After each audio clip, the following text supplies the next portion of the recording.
Hello students, कैसे हैं आप सभी लोग। मैं हूं Pooja Singh and welcome back to my channel accounting master class.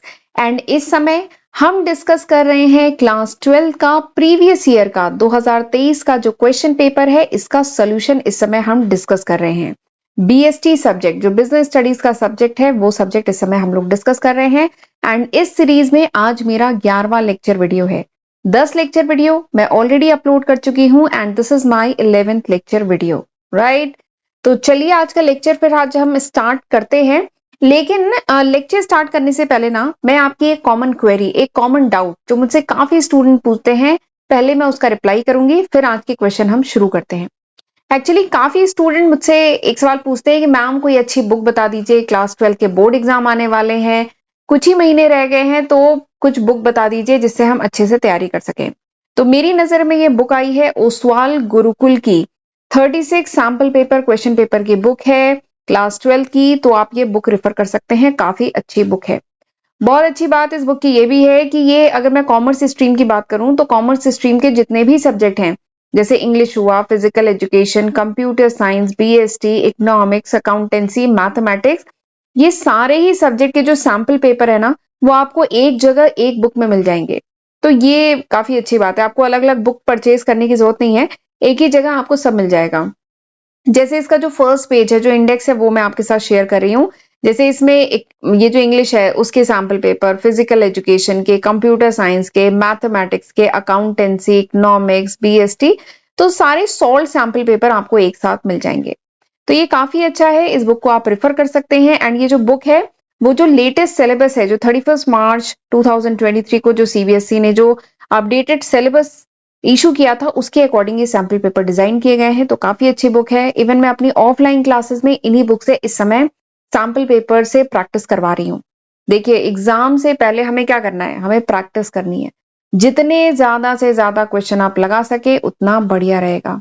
ठीक है, practice makes a man perfect. जितनी प्रैक्टिस करेंगे उतना ज्यादा परफेक्ट होंगे, उतने ज्यादा आपके डाउट क्लियर होंगे। तो प्रैक्टिस कैसे होगी, जब आप ज्यादा से ज्यादा सैंपल पेपर लगाएंगे। तो आप ये बुक एक बार देख लीजिएगा, काफी अच्छी बुक है। साथ में इनका जो टेलीग्राम चैनल है वो भी आप ज्वाइन कर सकते हैं, वहां पे भी आपको फ्री मॉक टेस्ट मिल जाएंगे, स्टडी मटेरियल मिल जाएंगे, तो वो भी आपके लिए अच्छा रहेगा। जितना ज्यादा कंटेंट हमें मिल जाए ना पढ़ने के लिए, उतना ज्यादा अच्छा है। ठीक है, तो वो भी ज्वाइन कर लीजिएगा। इसके साथ ही इनका oswal.io का पोर्टल है, उस पर भी जरूर जाइएगा। वहां पे भी आप फ्री मॉक टेस्ट दे सकते हैं, और उस मॉक टेस्ट का आपको रिजल्ट भी मिलेगा इस पे। तो जरूर वो ज्वाइन करें। साथ में स्टडी मटेरियल वगैरह अवेलेबल है वहां पे, तो वो भी लें।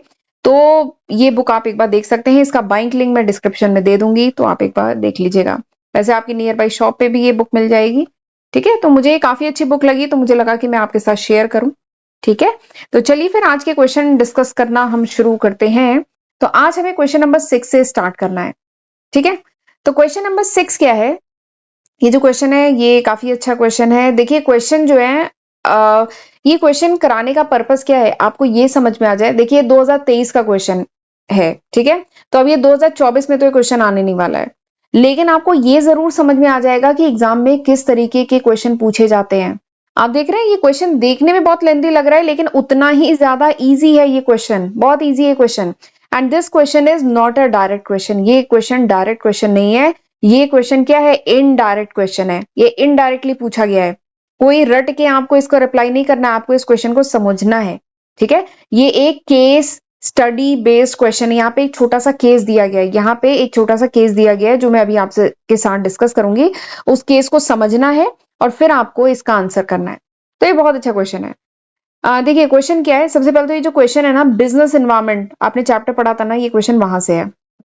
ठीक, क्वेश्चन क्या कह रहा है कि डोलमा एंड ऊना, ठीक है, डोलमा एंड ऊना जो है, दे वेर गार्डनर्स, ये दोनों गार्डनर्स थे। ठीक, with decades of hand on experience, इनके पास 10 साल का, ठीक है, एक्सपीरियंस था। They were the first ones to recognize the need of indoor garden specially for plant lover living in the apartment. ये जो डोलमा और ऊना थे, वो गार्डनर थे, 10 साल का एक्सपीरियंस था।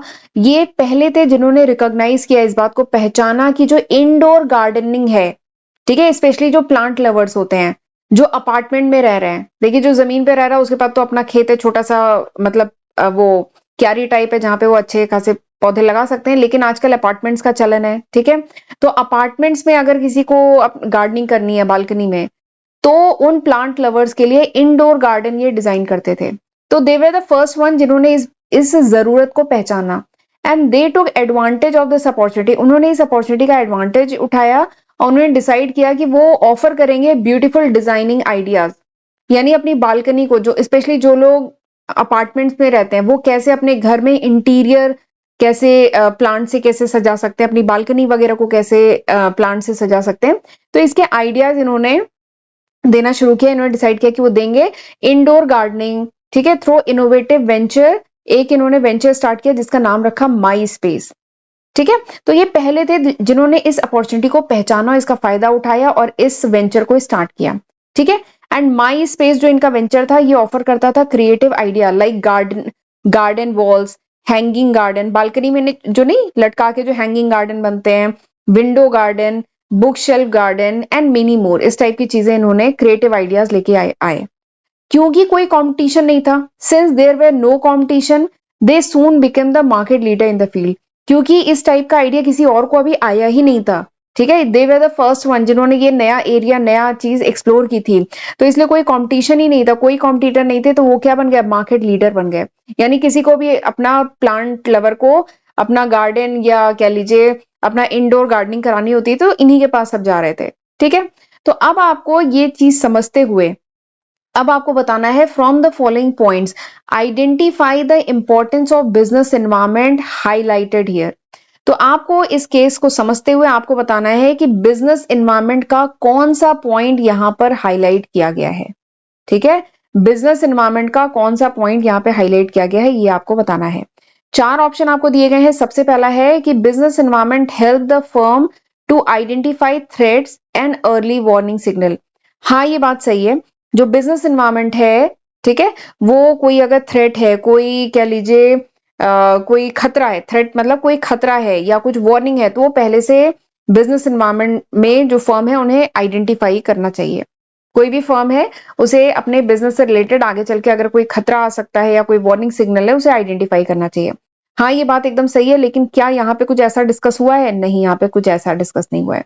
दूसरा क्या है, business environment help in tapping useful resource.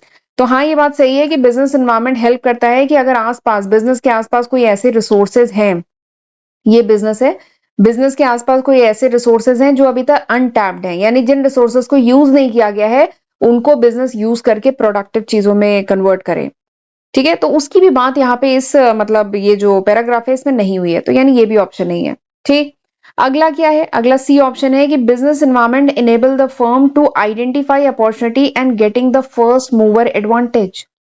तो आप देख रहे हैं यहाँ पे यही बात तो की गई है कि बिजनेस एनवायरमेंट में क्या होता है। देखिए, ये बिजनेस है, एनवायरमेंट मतलब इसके चारों तरफ की जो सराउंडिंग है, ठीक है। बिजनेस के चारों तरफ क्या होता है, बिजनेस के चारों तरफ आपकी सोसाइटी है, कस्टमर है, कॉम्पिटिटर्स हैं, गवर्नमेंट है, बैंक है, ठीक है। सारे लोग आपके ये बिजनेस एनवायरमेंट का पार्ट है, ठीक है। Social environment, technological environment, political environment, ठीक है, ये सब है, ठीक, इकोनॉमिक एनवायरमेंट, ये सब है। तो बिजनेस एनवायरमेंट क्या करता है, बिजनेस एनवायरमेंट इनेबल करता है फर्म को कि फर्म अपने चारों तरफ के एनवायरमेंट को स्कैन करे, ठीक है, और आइडेंटिफाई करे कि कोई अपॉर्चुनिटी है, कोई ऐसा एरिया है जो अनटैप्ड है, कहीं अपॉर्चुनिटी है। अगर अपॉर्चुनिटी है तो उसका फायदा उठाए और क्या बन जाए, फर्स्ट मूवर। फर्स्ट मूवर यानी ऐसा सेक्टर जहां पे अभी तक किसी ने अपनी मतलब कह लीजिए स्टार्टअप कुछ शुरू ही नहीं हुआ है। तो यहाँ पे जो डोलमा और ऊना थे उन्होंने यही तो किया, क्योंकि ये दोनों गार्डनर थे, बहुत बढ़िया गार्डनिंग का एक्सपीरियंस था। तो इन्होंने देखा कि अब तक इस टाइप का कॉन्सेप्ट तो किसी ने शुरू ही नहीं किया है, माई स्पेस टाइप कॉन्सेप्ट, कि जो लोग अपार्टमेंट में रह रहे हैं अगर उन्हें प्लांट अपना बढ़िया सेटअप लगाना है, प्लांट लवर्स हैं, तो वो इंडोर गार्डनिंग का कोई कॉन्सेप्ट अभी तक कोई ऑर्गेनाइजेशन लेके आई नहीं थी। तो ये एक अनटैप्ड मार्केट था, इसमें कोई अभी तक नहीं आई थी कंपनी, कोई वेंचर नहीं था। तो इन्होंने इस मार्केट अपॉर्चुनिटी को आइडेंटिफाई किया, पहचाना और फिर they become the first mover, वो पहले बन गए। तो फर्स्ट मूवर का अपना अलग एडवांटेज होता है। देखिए, इनको देख करके और भी बहुत कंपनीज ओपन हो गई होंगी बाद में, लेकिन जो सबसे पहले होते हैं ना फर्स्ट मूवर्स, अगर इन्होंने काम अच्छा किया तो इनके जो कस्टमर बन जाते हैं वो परमानेंट बन जाते हैं। तो फर्स्ट मूवर का एडवांटेज होता है इनके पास, जो इनके पास था, ठीक है, तो यहाँ पे आप देख रहे होंगे ऑप्शन सी की बात हो रही है, option C is the correct answer. ठीक है, ये बात समझ में आ गई। आगे चौथा ऑप्शन भी पढ़ लेते हैं कि business environment help in assisting in planning and policy formation. तो हाँ, ये बात एकदम सही है, लेकिन यहाँ पे ये एप्लीकेबल नहीं है कि हाँ, सही बात है कि बिजनेस एनवायरनमेंट हेल्प करता है प्लानिंग करने में, पॉलिसी फॉर्मुलेट करने में, लेकिन यहाँ पे इसकी भी बात नहीं हो रही है। तो यहाँ पे क्या हुआ, option C is the correct answer. ठीक है, चलिए अगला क्वेश्चन डिस्कस करते हैं। अगला क्वेश्चन क्या है, डीजी लॉकर से रिलेटेड है। ये क्वेश्चन भी बिजनेस एनवायरनमेंट का है। आप देख रहे हैं बिजनेस एनवायरनमेंट से कितने क्वेश्चन आ रहे हैं। तो ये क्वेश्चन बढ़िया क्वेश्चन है, डीजी लॉकर से रिलेटेड है। कि डीजी लॉकर नाम सुना होगा आपने, ये एक ऐप है।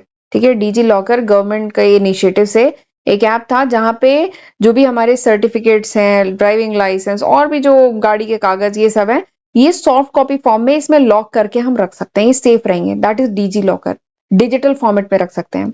तो जो डीजी लॉकर है, it's a flagship initiative of ministry of electronics and IT. तो जो डीजी लॉकर है, ये एक न्यू इनिशिएटिव था ministry of electronics and IT द्वारा, गवर्नमेंट ऑफ इंडिया द्वारा।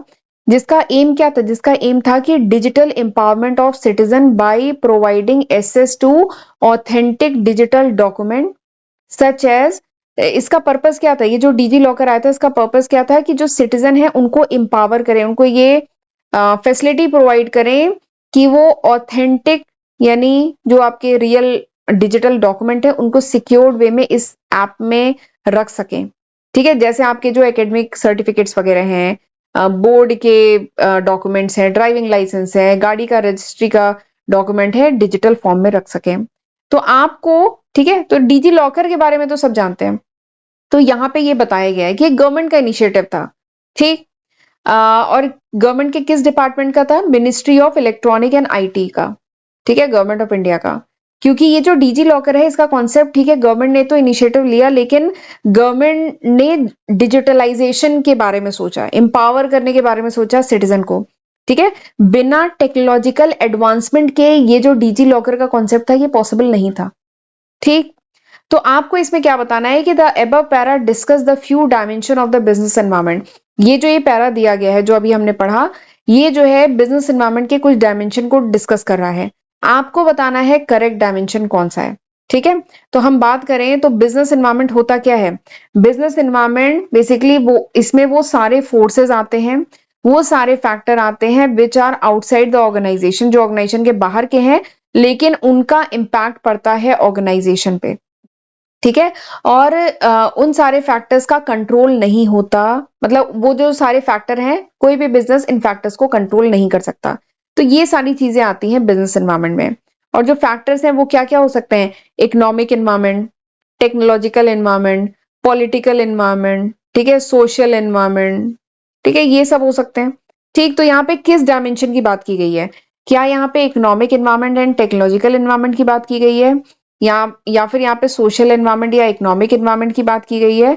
तो मैं बता दूं, देखिए गवर्नमेंट का इनिशिएटिव था ना, ठीक है, तो यानी यहाँ पे पॉलिटिकल एनवायरनमेंट, क्योंकि गवर्नमेंट का इनिशिएटिव था।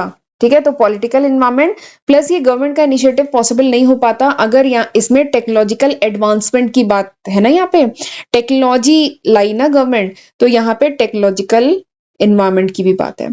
तो यहाँ पे जो दो एनवायरनमेंट है, दो डायमेंशन है, वो क्या है, political environment and technological environment. तो आंसर आपको समझ में आ गया होगा, option D is the correct answer. ठीक है, यहाँ पे इकोनॉमिक एनवायरनमेंट की कोई बात नहीं है, यहाँ पे सोशल एनवायरनमेंट की कोई बात नहीं है, यहाँ पे किसकी बात हो रही है, पॉलिटिकल एनवायरनमेंट की एंड टेक्नोलॉजिकल एनवायरनमेंट की। तो option D is the correct answer. ठीक है, तो चलिए फिर आज हम यहीं तक रखते हैं। अगले लेक्चर में अब हम कुछ और कुछ और क्वेश्चंस डिस्कस करेंगे। और एक बात और बता दूं कि क्लास 11th का जो तीनों मेन सब्जेक्ट है कॉमर्स के, प्लस क्लास 12 के जो तीनों मेन सब्जेक्ट है कॉमर्स के, वो ऑलरेडी मेरे चैनल पे अपलोडेड है। तो जरूर इसका फायदा उठाइएगा, इसकी हेल्प से पढ़िएगा। और इसके साथ ही मेरे चैनल पे और भी बहुत सारे सब्जेक्ट, ये सारे सब्जेक्ट जो आपको दिख रहे हैं, ये ऑलरेडी अपलोडेड हैं टिल नवंबर 2023 तक। तो जरूर इसका फायदा उठाइएगा, इसकी हेल्प से पढ़िएगा। ठीक है, एंड चैनल अभी तक नहीं सब्सक्राइब किया है तो मेरा first channel and second channel जरूर सब्सक्राइब कर लीजिएगा। वीडियो को लाइक जरूर किया करिए, इससे हमें मोटिवेशन मिलता है।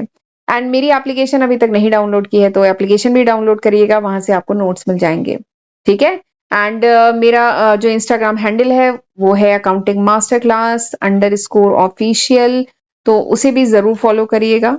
ठीक है, तो चलिए फिर मिलते हैं अगले लेक्चर वीडियो में, तब तक अपना ध्यान रखिएगा। God bless you.